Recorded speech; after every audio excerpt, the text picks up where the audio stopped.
नमस्कार, मेरा नाम सविता है और मैं एक स्पेशल एजुकेटर हूँ जिसमें मेरा हरियाणा से मैं बिलोंग करती हूँ और मेरा सब्जेक्ट हेयरिंग इम्पेयरमेंट है। जो बच्चे सुन नहीं सकते, बोल नहीं सकते, उनको मैं पढ़ाती हूँ। दिव्यांग बच्चे हर एक तरह के हमारे पास आते हैं, जैसे सुन नहीं सकते, बोल नहीं सकते।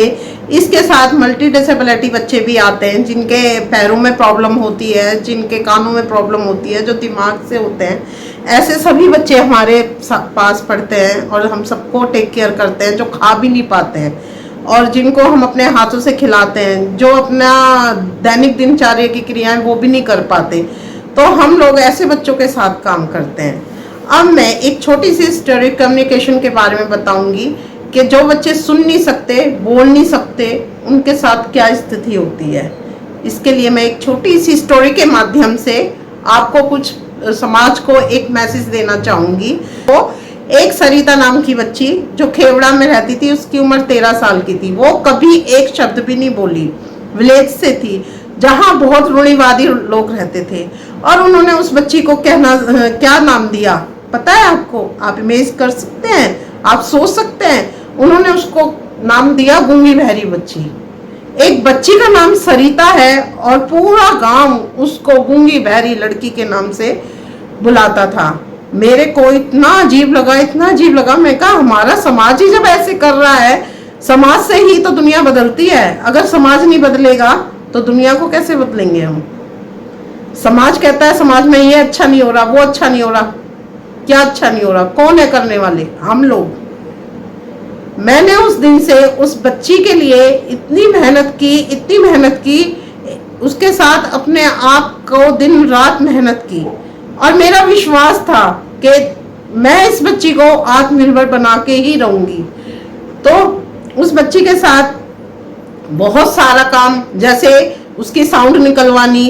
अब साउंड बहुत आराम से निकल जाती है, लेकिन जो बच्चा सुन नहीं सकता, बोल नहीं सकता, उसके लिए आप सोच सकते हैं एक साउंड सिखाने में महीनों लग जाते हैं। महीनों, 2 महीने, 3 महीने, 4 महीने, और वो भी गारंटी नहीं है कि वो सीखेगा या नहीं सीखेगा।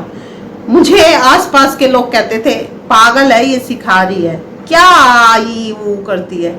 आपके लिए ए आ ई ऊ होगा, लेकिन जो बच्चे नहीं बोल पाते उनके लिए ये साउंड उनकी जिंदगी होता है। उस बच्ची को मैंने उसका नाम बोलना, लिखना, पढ़ना, शिक्षा के साथ साथ हमने उसको आत्मनिर्भर तक बना के दम लिया कि नहीं, हमने इस बच्ची को सिखाना है। इसीलिए हर तरह के बच्चे आप सोच भी नहीं सकते, जो हाथ से खाना भी नहीं खा सकते, उनको हमने उनका नाम लिखना, उनको अपनी पहचान दी और उनको दैनिक दिनचर्या की हमने चीजें बताई जिससे वो अपना सामान्य जीवन तो जी सके। हम क्या खा रहे हैं, क्या कर रहे हैं, वो तो कम से कम वो बता सके। आपके साधारण व्यक्ति के लिए ये नहीं होगा, लेकिन एक स्पेशल बच्चे के माँ बाप की स्थिति पूछिए क्या होती है। ना वो उस बच्चे को समाज में ले जा सकते हैं, ना बिठा सकते हैं, क्योंकि माँ बाप से पहले हमारा समाज ताने देता है, अरे वो गूंगा बहरा बच्चा, अरे वो दिमाग से पागल है, अरे वो तो ऐसा बच्चा है, लंगड़िया बच्चा, अरे उसे तो दिखाई नहीं दे रहा।